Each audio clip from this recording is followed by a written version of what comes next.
Hello students, तो बेटा आज वाले लेक्चर में हम स्टार्ट करेंगे ट्रांसलेशन प्रोसेस। ओके, आरएनए की स्ट्रक्चर अपने बता दी थी, इसके अलावा आपको जेनेटिक और डिस्कस कर लिए थे। तो अब अपन स्टार्ट करने वाले हैं ट्रांसलेशन, बहुत इंपॉर्टेंट है।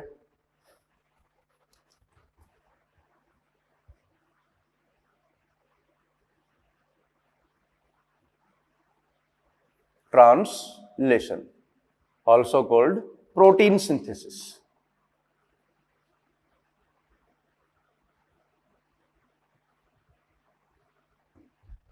प्रोटीन सिंथेसिस, ठीक है। तो पहले इसके कुछ इंफॉर्मेटिव स्टेटमेंट्स की बात करेंगे, उसके बाद में अपन इसके प्रोसेस पे चलेंगे। देखो वापस समझो बेटा, डीएनए से आपने क्या बनाया था बेटा? आरएनए। अब आरएनए से आपको क्या बनाना है? प्रोटीन। तो ये जो प्रोसेस है यही है आपका ट्रांसलेशन। और प्रोटीन क्या होती है? Polypeptide chain. Protein is polypeptide, polymer of amino acid. तो आपको करना क्या है ट्रांसलेशन में? अमीनो एसिड का पॉलीमराइजेशन करना है to form the polypeptide chain. उसके लिए किसका रोल होगा बेटा? आरएनए का। इसमें तीनों टाइप के आरएनए इन्वॉल्व होंगे, सारी बातें अपन करेंगे। तो first point is translation is the process of the polymerization. It is the process of polymerization of amino acids to form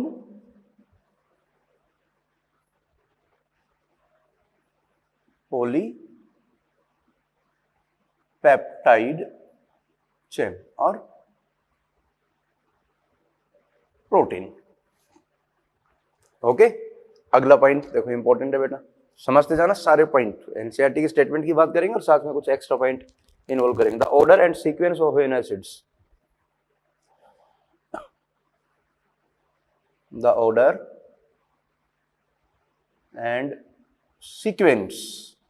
order and sequence of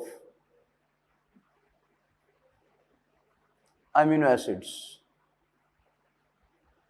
are defined by the base sequence of mRNA। याद करो बेटा, बताया था mRNA। Here mRNA act as template because mRNA consists the genetic codes. So mRNA define the sequence of amino acid in the polypeptide chain। सारी बातें करनी है। Next point, translation is the secondary expression of DNA।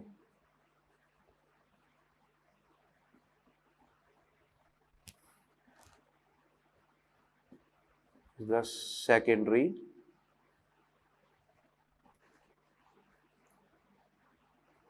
expression of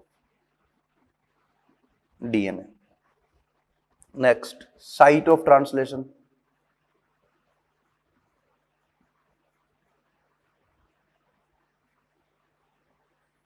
site of translation बेटा important है site, आप इतना याद रखना। साइट कहाँ है? इन साइटोप्लाज्म, चाहे यूकैरियोट हो या प्रोकैरियोट हो, in cytoplasm, both in prokaryote and eukaryote. So cyto translation occurs in cytoplasm. देखो अब इसमें कुछ इंपॉर्टेंट पॉइंट्स हैं। देखो बेटा, अभी बताया ना आपको, the order and sequence of amino acid are defined by the base sequence of mRNA. और यहां पर क्या करना है बेटा? यहां पर पॉलीपेप्टाइड चेन बनानी है। वो कब बनेगी? जब अमीनो एसिड के बीच में पेप्टाइड बॉन्ड बनाओगे। So we can say that peptide bond formation occurs between the amino acid during the translation process and peptide bond formation require energy. Important point है। पेप्टाइड bond formation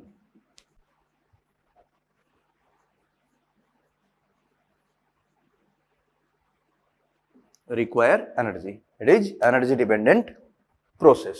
Clear? तो देखो यहां पर energy कैसे require होती है, इसका मतलब बोल सकते हैं translation is the energy dependent process.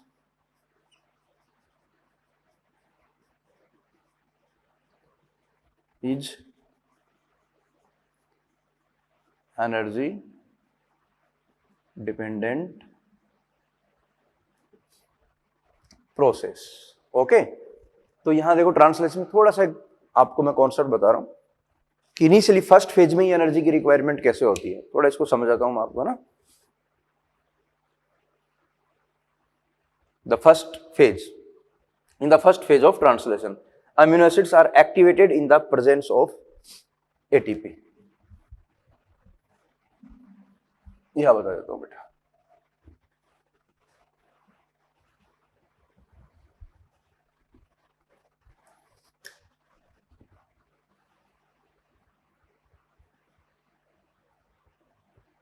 In the first phase,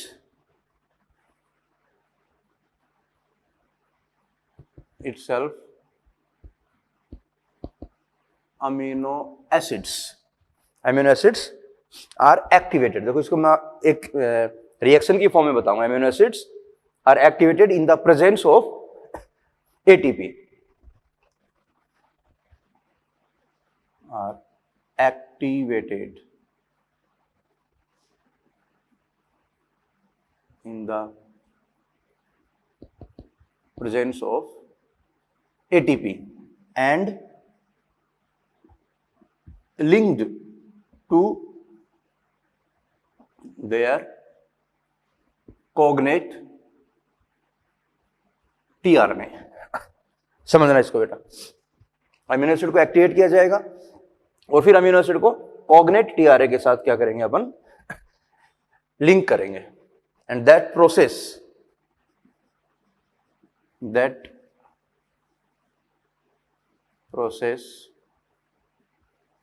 is called charging of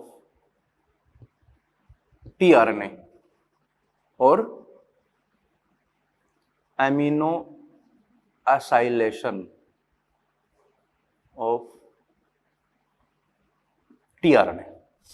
अब इसको मैं समझाता हूं रिएक्शन में, बहुत इंपॉर्टेंट है. जैसे ये आपका अमीनो एसिड है बेटा, अमीनो एसिड. अमीनो एसिड को आपको किसके साथ बाइंड करना है, टीआरएनए के साथ. फिर टीआरएनए क्या करेगा, उसको लेके जाएगा, ट्रांसफर करेगा.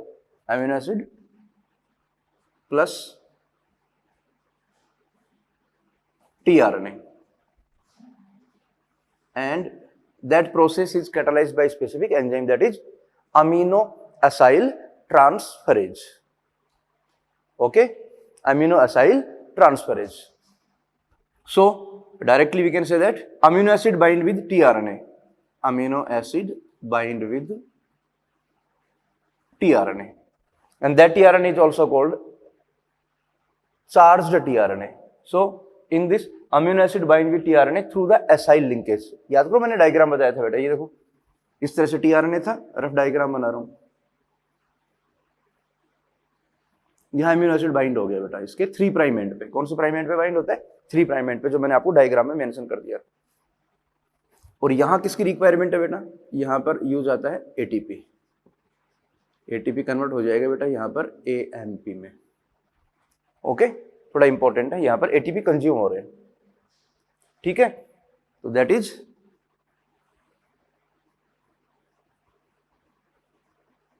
Charged tRNA and also called amino acylated tRNA. Amino acylated tRNA, and that process is catalyzed by a specific enzyme, that is amino acyl transferase. याद रखना बेटा, यही लिख रहा हूं मैं, amino acyl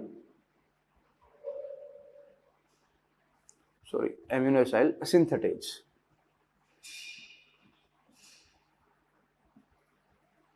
amino acyl synthetase. ये रिएक्शन याद कर रखनी है बेटा, बहुत इंपॉर्टेंट है, ठीक है। इस रिएक्शन में देखो बेटा पूरा बताया है, यहाँ पर क्या हुआ, टीआरएनए का एमिनो एसाइलेशन हो गया।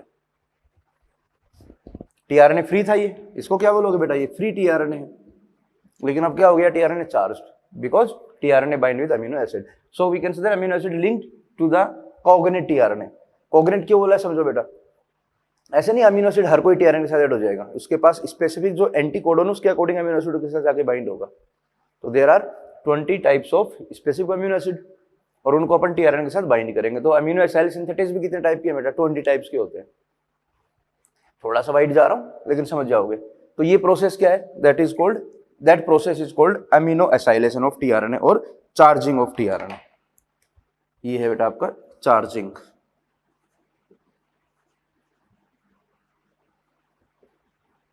Charging of tRNA. अब टीआरएनए क्या हो गया बेटा, देखो चार्ज हो गया, अब टीआरएनए के साथ अमीनो एसिड बाइंड हो गया, अब ये टीआरएनए अमीनो एसिड को लेके जाएगा किसमें, राइबोसोम में, और वहां अमीनो एसिड को रिलीज करके फिर वापस आ जाएगा। तो इस तरह से टीआरएनए जो है वो चार्ज होते रहेंगे और अमीनो एसिड को ट्रांसफर करेंगे विद इन द राइबोसोम। और ये इनिशियल या फर्स्ट फेज है जहां पर एनर्जी की रिक्वायरमेंट है। बात समझ में आ रही है ना, बिल्कुल सिंपल प्रोसेस है। पहले आप क्या करोगे, चार्जिंग ऑफ टीआरएनए हो गया चार्जिंग, उसके बाद में अपन मैकेनिज्म पे जाएंगे किस तरह से पेप्टाइड बॉन्ड का फॉर्मेशन होगा। तो ये बात होगी आपकी, थोड़ा इंट्रोडक्शन बता दिया, चार्जिंग हो गई। अब आगे चलते हैं, ये वाले सारे पॉइंट मेंशन करो, ठीक है।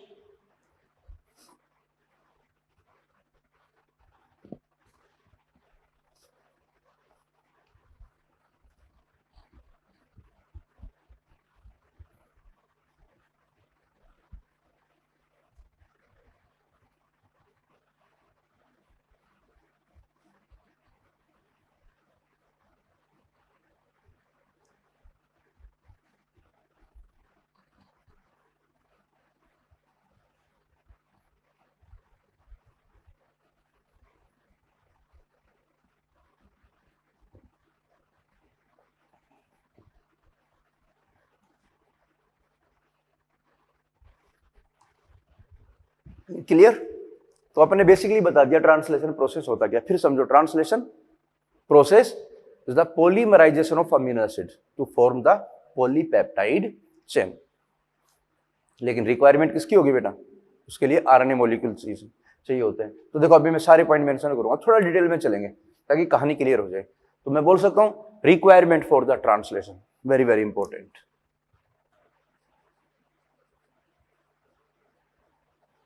Requirement for translation. देखो बेटा यहां पर आपको सबसे पहले चाहिए, इंपॉर्टेंट है एमआरएनए। क्या चाहिए, एमआरएनए। याद करो मैंने एमआरएनए को डिस्कस किया था, एमआरएनए की बेसिक बातें आपको बताई थी, एक बार वापस से सुन लेना सारे पॉइंट। ये देखो एमआरएनए यहां मेंशन किया है ना, तो एमआरएनए के बारे में थोड़े से पॉइंट वापस मैं रिकैप करवा देता हूं, क्योंकि मैंने पहले बताया था लेकिन एक बार वापस, ठीक है। तो एमआरएनए यहां किसका फंक्शन करेगा बेटा, obviously mRNA act as the template, ठीक है। यहां लो, एक्ट एज टेम्पलेट। क्यों, इसके पास क्या है बेटा, इट कंसिस्ट जेनेटिक कोड्स। और थोड़े इंपॉर्टेंट पॉइंट अब मेंशन करता हूं, जो एमआरएनए है उसमें होती है translation units, translation units in mRNA.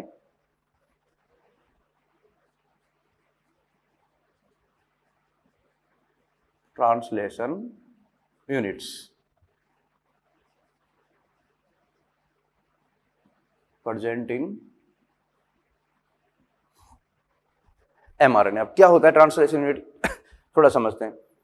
Translation unit of mRNA that is flanked by the start codon and the stop codon. Okay, flanked by the start codon and stop codon and codes for the polypeptide. Translation unit is the sequence of mRNA that consist start codon, सब structure बताई थी मैंने, अभी बता देता हूं, and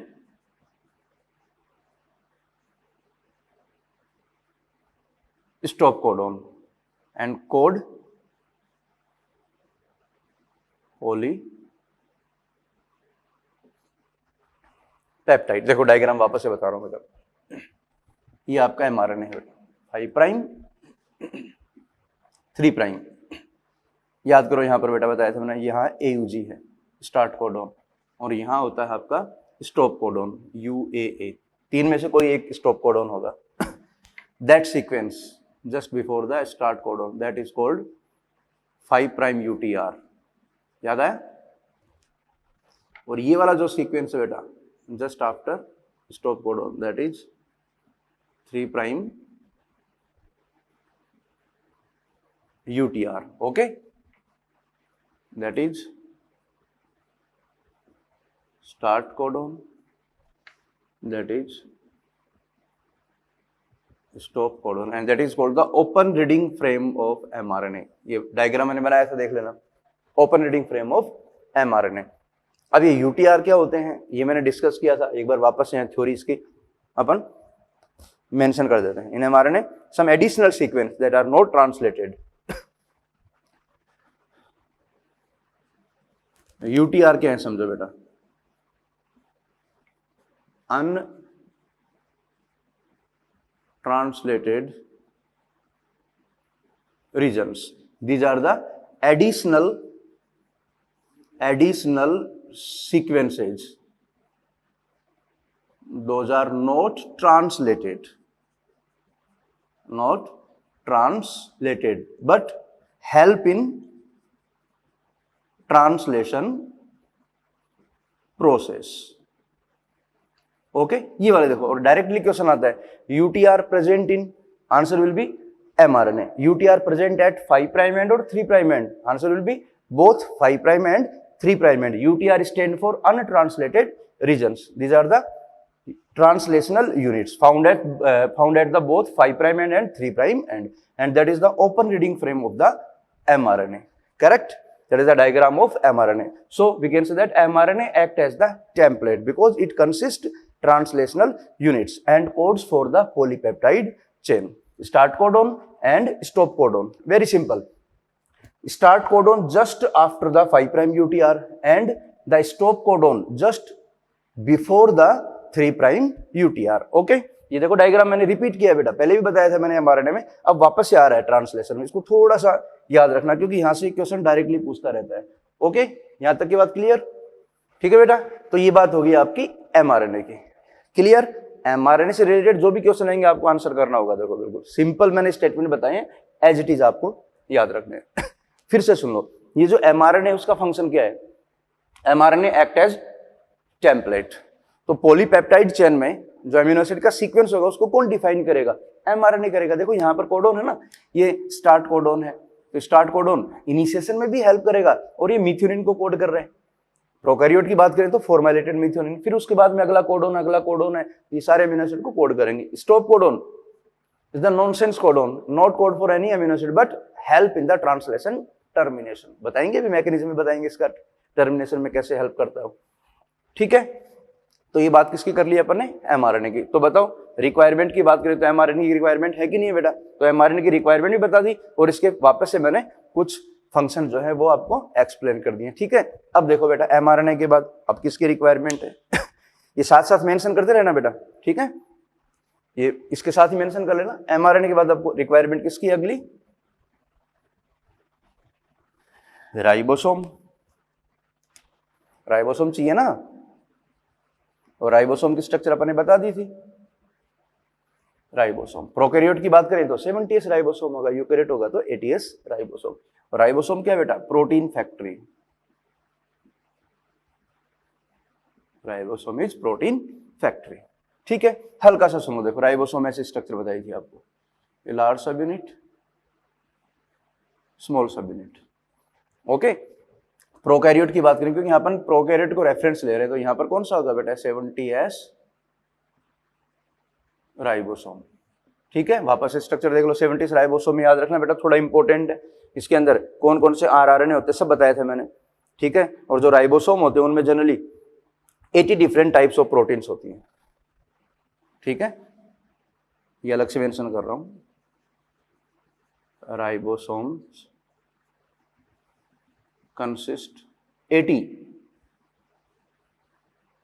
different types of protein, ठीक है। और साथ में क्या होते हैं बेटा, आरआरएनए होते हैं।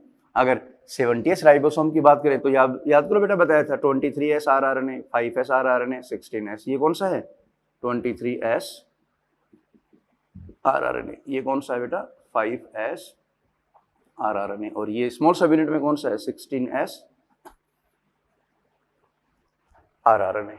ओके, ये देखो राइबोसोम जैसे एमआरएनए पे अटैच होगा, यहां आके अटैच होगा, वो प्रोसेस में बताऊंगा। तो इसमें 2 साइट होती है मेनली, पी साइट, ए साइट, है ना। इसमें 2 साइट अपन मेंशन कर देते हैं, जूम कर लेते हैं, P site and A site. That is peptidyl site, that is amino acid site. सब बताएंगे अपन, क्लियर करेंगे। ओके, तो याद रखना बेटा, बिफोर ट्रांसलेशन राइबोसोम की दोनों सब यूनिट होती है वो सेपरेटेड फॉर्म में होती है। देखो डायग्राम में बताता हूं, ये लार्ज सब यूनिट है, कौन सी है बेटा, ये लार्ज, और ये है स्मॉल सब यूनिट,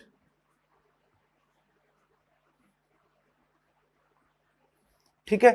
तो ये सेपरेटेड फॉर्म में है, लेकिन जब ट्रांसलेशन करना होता है तो दोनों आपस में क्या होती है बेटा, बाइंड हो जाती हैं। और इनकी बाइंडिंग के लिए देखो बेटा, मैग्नीशियम की रिक्वायरमेंट होती है 0.001 मोल Mg++।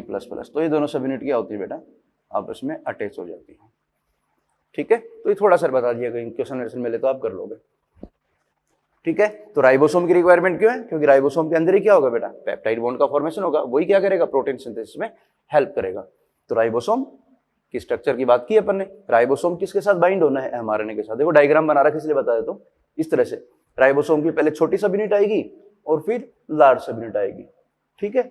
यहाँ पी साइट, यहाँ ए साइट, उसके बाद में अपन ट्रांसलेशन प्रोसेस को स्टार्ट करेंगे। So ribosome bind with mRNA and start the translation process. सबसे पहले छोटी वाली सब यूनिट एनकाउंटर होती है, फिर बड़ी वाली उसके साथ आके अटैच हो जाती है। लेकिन आपकी बहुत बेसिक दे रखा है ट्रांसलेशन प्रोसेस, अदरवाइज बहुत डिटेल में होता है। लेकिन आपके जो क्वेश्चन है वो आपके एनसीईआरटी के अकॉर्डिंग आएंगे, तो आपको उसी लेवल पे स्टडी करना है, ठीक है। तो ये रिक्वायरमेंट होगी ट्रांसलेशन, सॉरी राइबोसोम बता दिया, ये डायग्राम मेंशन कर लेना, ये सारी बातें मेंशन कर लेना।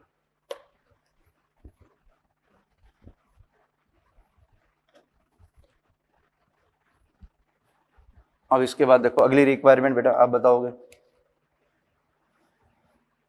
देखो राइबोसोम में आ गया ना आपका, आरआरएनए भी आ गया, प्रोटीन प्लस आरआरएनए। तो आरआरएनए का भी तो रोल है, आरआरएनए कैटालिटिक भी होता है, वो आपको पहले बता दिया था बेटा, ठीक है।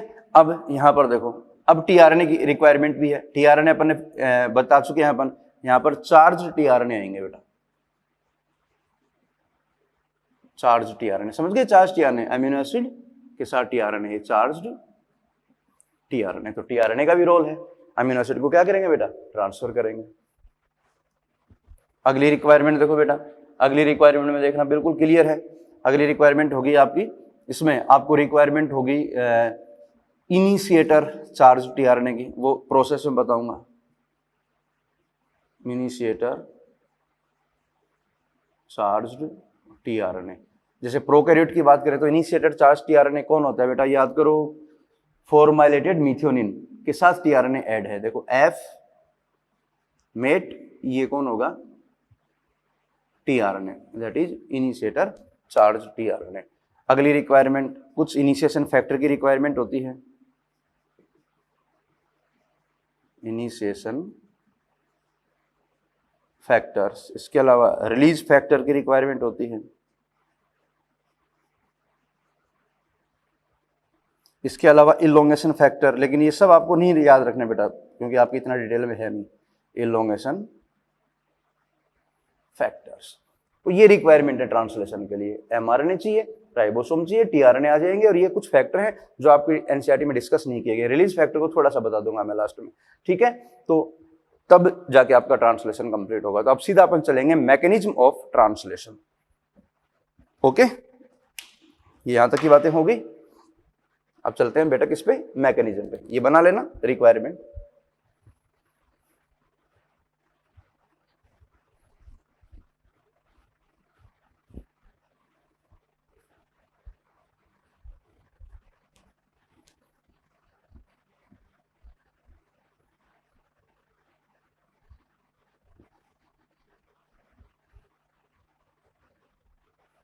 करें start. Mechanism of translation.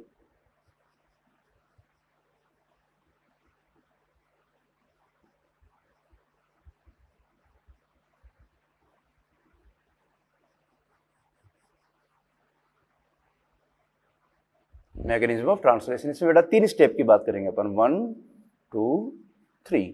Initiation,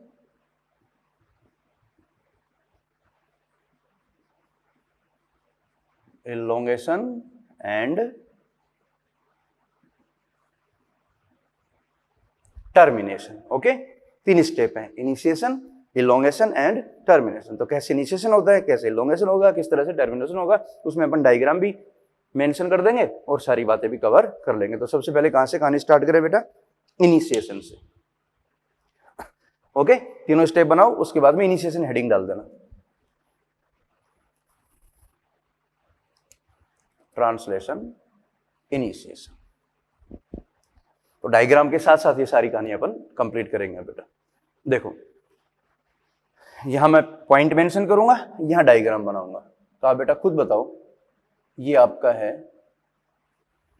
mRNA 5 prime 3 prime, यहां पर है स्टार्ट कोडोन AUG, यहां पर है आपका स्टॉप कोडोन UAA। ठीक है, तो सबसे पहले तो mRNA की बात कर ली, टेम्पलेट का काम कर रहा है। देखो बेटा ये कौन है, mRNA। तो इनिशिएशन के लिए कौन आएगा, राइबोसोम इसके साथ आके बाइंड होगा। देखो अभी करवा के दिखाता हूं इनिशिएशन। तो सबसे पहले आती है बेटा स्मॉल सब यूनिट। कौन सी सब यूनिट आएगी, स्मॉल सब यूनिट। कौन सी स्मॉल सब unit, 30S। 30S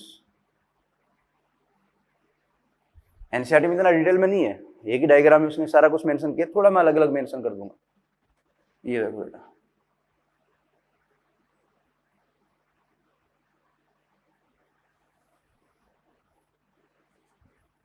five prime 3 prime, जो मैं बता रहा हूं वो समझाने के लिए, बाकी एनसीईआरटी के स्टेटमेंट के अकॉर्डिंग अपन बात करेंगे।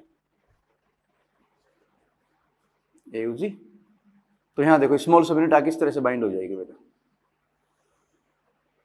ये कौन है, स्मॉल सब unit bind with mRNA। Small सब यूनिट के बाद ये देखो इनिशिएशन अब स्टार्ट हो जाएगा। जैसे स्मॉल सब यूनिट आएगी तो यहां पर फर्स्ट जो चार्ज tRNA है वो बाइंड होगा। समझना बेटा, फर्स्ट चार्ज tRNA। ये देखो रफ डायग्राम बना रहा हूं, इस तरह से बता रहा हूं। ये क्या है बेटा, tRNA के एंटी कोडोन, और ये mRNA में क्या है, कोडोन। कोडोन तो क्या होगा AUG, एंटी कोडोन कौन है, tRNA में। और यहां पर कौन आएगा बेटा, फर्स्ट अमीनो एसिड, ये कौन है, F-मेट। प्रोकैरियोट की बात करें कौन होता है, फॉर्मेलेटेड मीथियोनिन।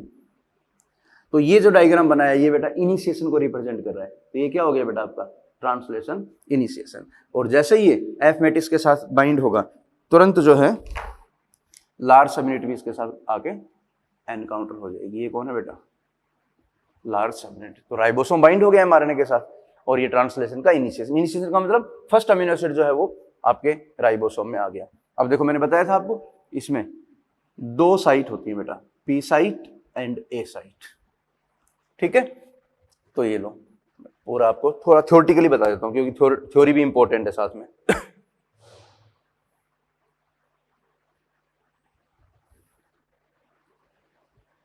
देखो व्हेन द स्मॉल सब unit encounters an mRNA, when the small सब यूनिट एनकाउंटर्स। ओके, देखो मैंने एक्सप्लेन किया पहले, encounters an mRNA,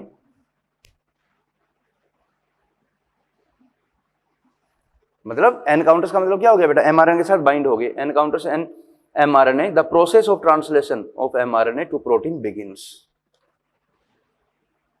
mRNA, the translation process begins.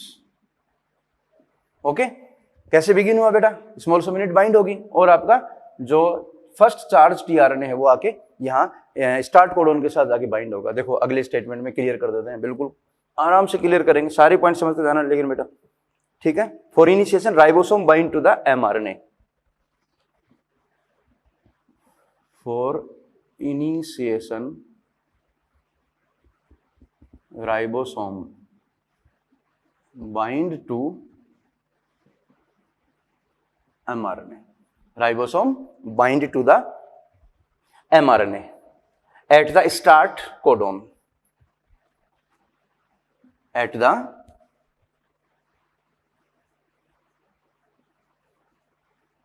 start codon. कौन सा start codon बेटा? AUG. At the start codon that is recognized only by the initiator tRNA. That is recognized by the initiator tRNA.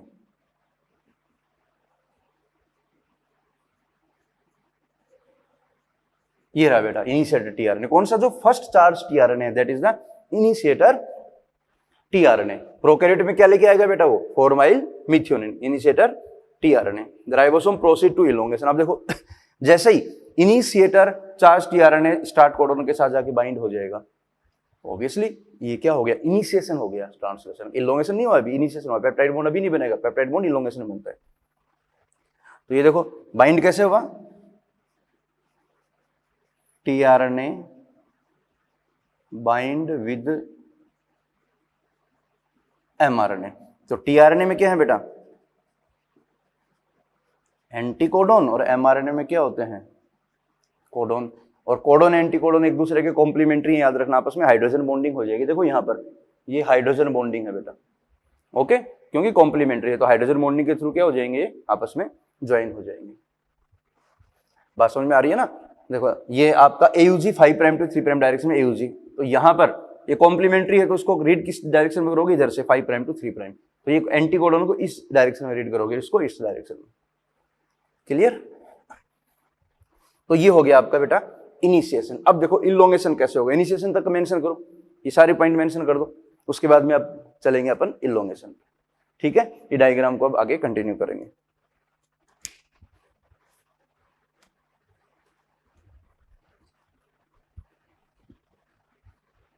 Initiation समझ गए ना बेटा? Initiation का मतलब first charge tRNA आ गया बेटा, बाइंड हो गया और राइबोसोम अटैच हो गया। अब देखो बेटा क्या होगा?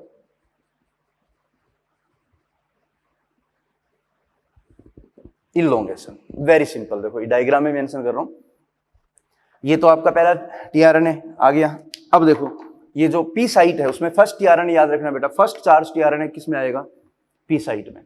उसके बाद जितने भी चार्ज टीआरएनए आएंगे, जितने अमीनो एसिड आएंगे, वो किस में आएंगे बेटा? ए साइट में आएंगे। तो अब चार्ज टीआरएनए किस में आ जाएगा बेटा?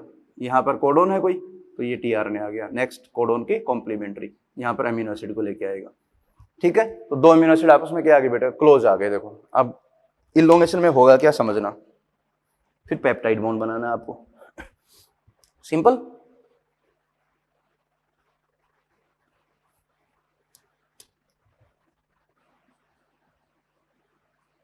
There are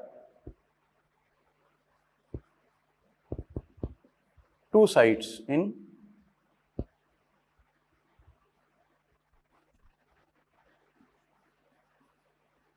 large subunit of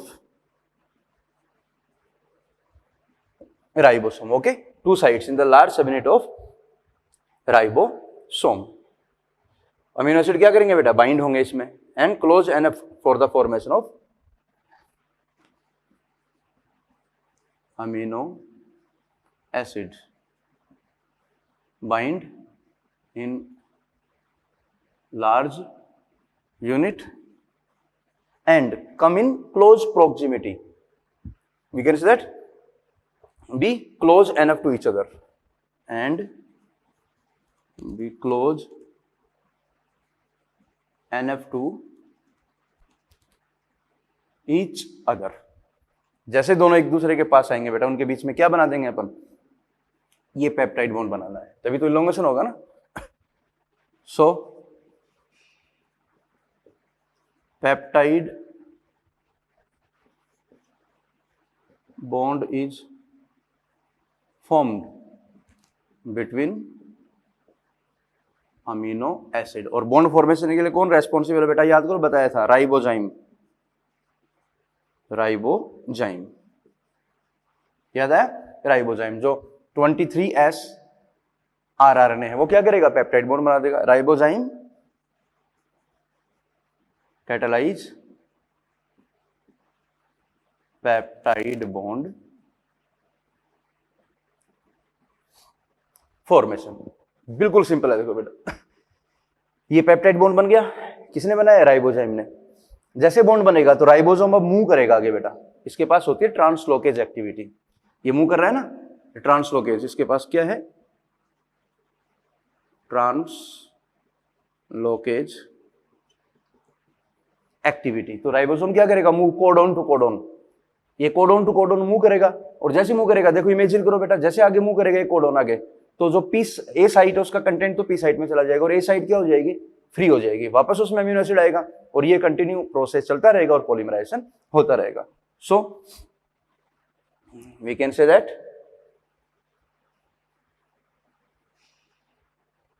ribosome proceed the elongation phase.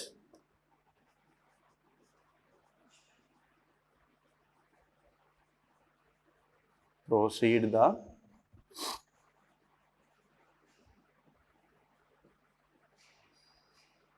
elongation phase. Very simple.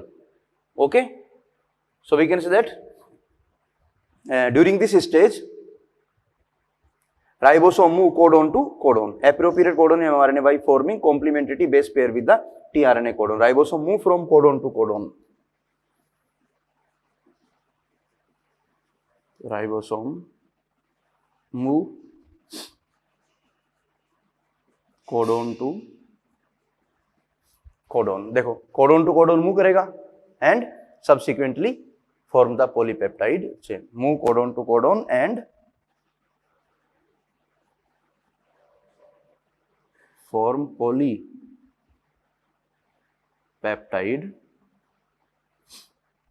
Chain. ठीक है, तो जिस सीक्वेंस में जेनेटिक कोडोन है उसी सीक्वेंस में अमीनो एसिड क्या होंगे बेटा, ज्वाइन हो जाएंगे।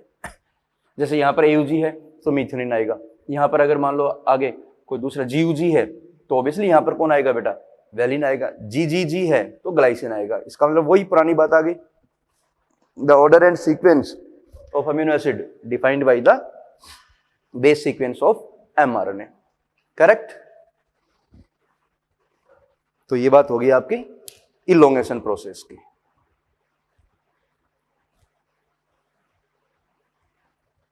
तो वी कैन से दैट एक इंपॉर्टेंट स्टेटमेंट है बेटा, during translation the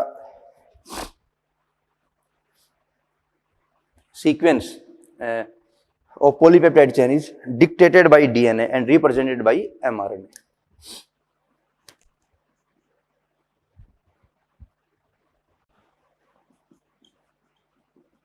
during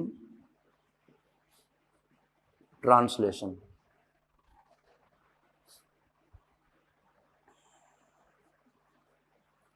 sequence of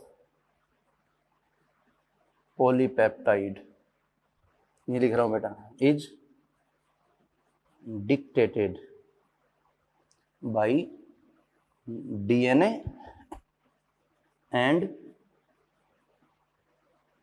represented by mRNA। ये स्टेटमेंट बहुत इंपॉर्टेंट बेटा, याद रखना इसको। ठीक है,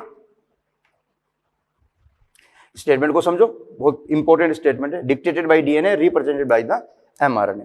तो इस पॉलीपेप्टाइड चेन को बेटा डिक्टेट कौन कर रहा है, DNA, और रिप्रेजेंट कौन कर रहा है, mRNA, क्योंकि पॉलीपेप्टाइड चेन को डायरेक्टली रिप्रेजेंट कौन करता है, mRNA। तो यहां पर स्टेटमेंट हो गया ना, dictated bye DNA and represented by the mRNA। Okay, clear. तो ये हो गया आपका बेटा इलोंगेशन। ठीक है, अब इलोंगेशन के बाद अपन बात करेंगे किसकी, टर्मिनेशन की। बिल्कुल सिंपल है, देखो टर्मिनेशन,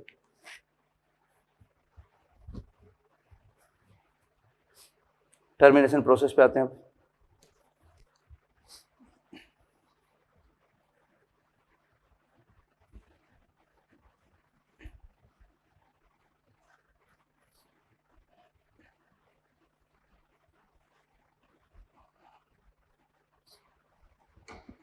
देखो डायग्राम में पहले क्लियर करते हैं। ये आपका एमआरएनए था बेटा। अब ऐसे मान लो ये आपका 3 प्राइम है और यहाँ पर है स्टॉप कोडोन। देखो मैं डायग्राम बना रहा हूँ, उसके अकॉर्डिंग रहना। ये राइबोसोम क्या कर रहा है बेटा, मूव कर रहा है कोडोन टू कोडोन, और ये कहाँ पहुंच गया, स्टॉप कोडोन पे। देखो यहाँ इस लोकेशन पे ऐसे आ गया, पी साइट ए साइट। और आपको पता है बेटा पी साइट पे यहाँ पर देखो ये टीआरएनए अटैच है अमीनो एसिड, और ये पीछे पीछे क्या बन रही है बेटा, पॉलीपेप्टाइड चेन, है ना। पॉलीपेप्टाइड चेन का बेटा ये एन टर्मिनल होगा और सी टर्मिनल यहाँ पर अटैच है, तो पॉलीपेप्टाइड चेन का फॉर्मेशन हो रहा है। लेकिन जैसे ही स्टॉप कोडोन आ गया ए साइट में, देखो कौन आ गया, ए साइट में कौन है, स्टॉप कोडोन। आपको पता है स्टॉप कोडोन के लिए कोई टीआरएनए है नहीं, तो जैसे स्टॉप कोडोन आएगा तो यहाँ इस साइट में आएंगे रिलीजिंग फैक्टर। यहाँ कौन आ गया बेटा, releasing factor bind with stop codon. Releasing factor जैसे आएगा, ये रिलीजिंग फैक्टर क्या करेगा बेटा, पॉलीपेप्टाइड चेन को यहाँ से क्या कर देगा, फ्री कर देगा। पॉलीपेप्टाइड चेन के आगे बेटा ये N terminal C terminal, that is polypeptide release from the ribosome, ये इसको फ्री कर देगा, और राइबोसोम की दोनों सबयूनिट भी क्या हो जाएंगे बेटा, सेपरेट हो जाएंगे। बिल्कुल सिंपल है। इलोंगेशन में कौन हेल्प करेगा, releasing factor. So finally at the end देखो 3 प्राइम एंड पे आ गया, at the end releasing factor, okay, releasing factor bind to the stop codon, bind to the stop codon. कहां बाइंड करेगा, स्टॉप कोडोन पे, bind to the stop codon and terminate translation.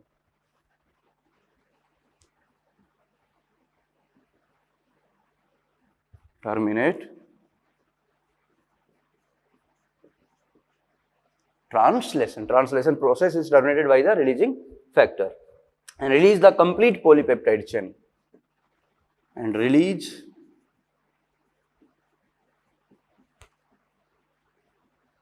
the complete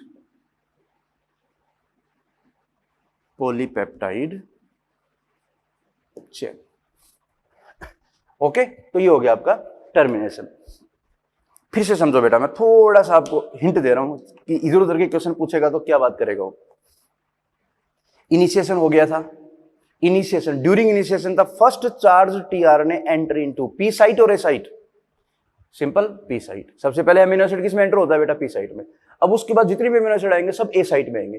P site is peptidyl site, याद रहे तो कर लेना बेटा। P site, P का मतलब होता है यहां पर पेप्टिडाइल साइट, क्योंकि पी साइट में कौन है बेटा, ये पेप्टिडाइल ट्रांसफरेज एंजाइम प्रेजेंट है। A site amino acid site. So during initiation the first amino acid enter into the P site, but during elongation all amino acid enter into the A site. Clear. यहां देखो जो bond बन रहा है वो P से ए में बन रहा है बेटा। पी साइट में सबसे पहले चार्ज टीआरएनए आया, फिर ए साइट में अमीनो एसिड आ गया, तो बॉन्ड की शिफ्टिंग किधर हो रही है, P site to A site. Bond shift from P site to A site, इतना याद रखना, पी से ए, पहले पी और फिर ए। पेप्टाइड बॉन्ड जो है P site to A site बनेगा, इसी सीक्वेंस में बनेगा। तभी तो ये क्या है बेटा, एन टर्मिनल, और ये क्या है बेटा, सी टर्मिनल। ठीक है, इस तरीके से ना तो कर लोगे बेटा। तो ये आपका हो गया बेटा ट्रांसलेशन प्रोसेस कंप्लीट। मैं फिर कह रहा हूं, मैंने जो बताया उसको याद रखना है, एनसीईआरटी के स्टेटमेंट रीड करना है। थोड़ा सा कॉन्सेप्चुअल है, थोड़ा दिमाग लगाना कि किस तरह से क्या हो रहा है। सारी स्टेटमेंट मैंने आपको बताए, फिर से समझो, एक बार रफली बता रहा हूं। ये है बेटा आपका एमआरएनए। कौन है, एमआरएनए। सबसे पहले आएगी छोटी सब यूनिट स्मॉल, फिर आएगी बेटा लार्ज। इनिशिएशन हो जाएगा, यहाँ पर अमीनो एसिड आ जाएगा, टीआरएनए लेके आएगा। फिर इलोंगेशन में क्या होगा, फिर अमीनो एसिड अगला आएगा बेटा, यहाँ पर कोडोन के अकॉर्डिंग यहाँ पर क्या बन रहा है, peptide bond. Ribosome move codon to codon, जैसे ये मूव करेगा तो ऑब्वियसली ए साइट खाली होगी और उसमें अमीनो एसिड आते जाएंगे और ये पॉलीपेप्टाइड चेन का फॉर्मेशन होता जाएगा। जैसे स्टॉप कोडोन पे पहुंचेगा, ये स्टॉप कोडोन जैसे आ जाएगा बेटा यहाँ पर स्टॉप कोडोन, तो तुरंत क्या हो जाएगा बेटा, टर्मिनेशन हो जाएगा, क्योंकि टर्मिनेशन भी जरूरी है। टर्मिनेशन नहीं होगा तो पॉलीपेप्टाइड चेन जो है वो वहां से रिलीज नहीं होगी, क्योंकि पॉलीपेप्टाइड चेन को रिलीज करना जरूरी है, क्योंकि पॉलीपेप्टाइड चेन जैसे रिलीज होगी ये अपने फंक्शन के लिए चली जाएगी। इसको जाना है ना, प्राइमरी प्रोटीन बनी है, अभी उसको सेकेंडरी में, टर्सरी में, क्वाटरनरी में, and then finally enter into its functions. उसके अंदर कन्फर्मेशनल चेंजेस भी होंगे, तो प्रोटीन बनेगी, बनते ही फिर अपने फंक्शन के लिए वो चेंज हो जाएगी। बात समझ में आ गई? तो थोड़ा सा इसको एक दो बार रिवाइज करना, तब जाके जो पॉइंट्स हैं ये आपके क्लियर होंगे। क्लियर? तो ये आपका हो गया बेटा ट्रांसलेशन प्रोसेस कंप्लीट। ट्रांसलेशन के बाद इसमें जो इस यूनिट का जो लास्ट टॉपिक है वो है आपका जीन रेगुलेशन। बहुत इंपॉर्टेंट है, उससे भी नीट में क्वेश्चन अक्सर आता रहता है। ठीक है, अच्छा इसमें आपके डीएनए फिंगरप्रिंटिंग और ह्यूमन जीनोम प्रोजेक्ट दे रखे हैं इस चैप्टर में, लेकिन वो अपन बायोटेक में करवाएंगे, क्योंकि बायोटेक की टेक्निक के बाद ही वो दोनों टॉपिक समझ में आएंगे आपको। तो बायोटेक्नोलॉजी के बाद एंड में उन दोनों टॉपिक को मैं कवर करूंगा बेटा, क्योंकि उसमें सारे बायोटेक्निकल जो टेक्निक्स हैं उनको यूज किया गया है। ठीक है, तो इसका अगला टॉपिक जो रहेगा वो रहेगा आपका जीन रेगुलेशन। बहुत इंपॉर्टेंट है और कॉन्सेप्चुअल और इजी है। ठीक है, तो इसको अच्छे से रीड करना, ट्रांसलेशन प्रोसेस को, सारी बातें मैंने बता दी। मैं फिर कह रहा हूं एनसीईआरटी में ये चीजें बहुत ही थ्योरेटिकल और बेसिक दे रखी हैं, लेकिन हर पॉइंट को रीड करते हुए जाना, इस पॉइंट का मीनिंग क्या है, इसका मीनिंग क्या है, तभी क्वेश्चन हो पाएंगे। ओके, तो नेक्स्ट लेक्चर में अपन बात करेंगे किसकी, जीन रेगुलेशन की। बहुत इंटरेस्टिंग और बहुत इजी है, कॉन्सेप्चुअल है, कोई टेंशन नहीं लेनी आपको, लेकिन ट्रांसलेशन प्रोसेस पूरा रीड करना। पहले आरएनए स्टडी करना बेटा, टीआरएनए, एमआरएनए, आरआरएनए। ठीक है, उनकी स्ट्रक्चर बताई थी मैंने। फिर उसके बाद में ट्रांसलेशन। टीआरएनए की स्ट्रक्चर दे रखी है आपकी, हेडिंग एडेप्टर आरएनए के नाम से हेडिंग है, मैंने आपको स्ट्रक्चर में बता दिया था। एंटीकोडोन क्या होता है, एंटीकोडोन लूप क्या होती है, वो सारी चीजें हो गई। Anticodon present in tRNA and codon present in mRNA. ये देखो बेटा,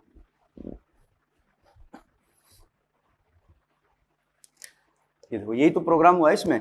एमआरएनए में मान लो एंटीकोडोन है AUG, सॉरी एमआरएनए में कोडोन है, क्या है, कोडोन है।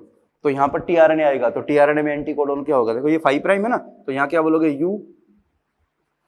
UAC। लेकिन ये टीआरएनए का बताया मैंने ना, ये टीआरएनए में होंगे ना बेटा, एंटीकोडोन लूप में।